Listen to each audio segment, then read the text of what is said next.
Hi, I'm Jessica Rudd, co-chair of the National Apology Foundation. For the pain, suffering and hurt of these stolen generations, their descendants and for their families left behind, we say sorry. Yep, that's my dad. In 2008, Prime Minister Kevin Rudd made a formal apology to Aboriginal and Torres Strait Islander peoples who were affected by government policies of forced child removal and assimilation. We now know these families as the stolen generations. We today take this first step by acknowledging the past and laying claim to a future that embraces all Australians. That year, he also announced targets aimed at closing the gap between Indigenous and non-Indigenous Australians.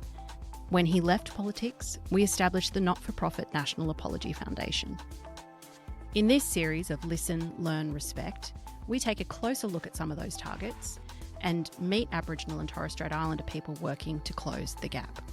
You know, I noticed the problem and I tried to solve it. If I don't make the move now, give my boys a good experience of a different life, I was never ever going to do it. And I feel like I live in two worlds.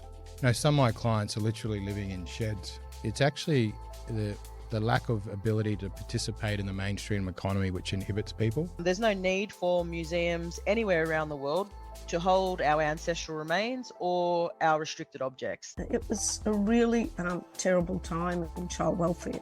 Today we've turned it, on its head. We're actually getting really great outcomes. This podcast is recorded in Meanjin, Brisbane. We acknowledge the traditional owners of this land, the Turrbal and Jagera people, and the traditional owners of the lands you're listening on. Please join us in paying our respects to elders past, present and emerging.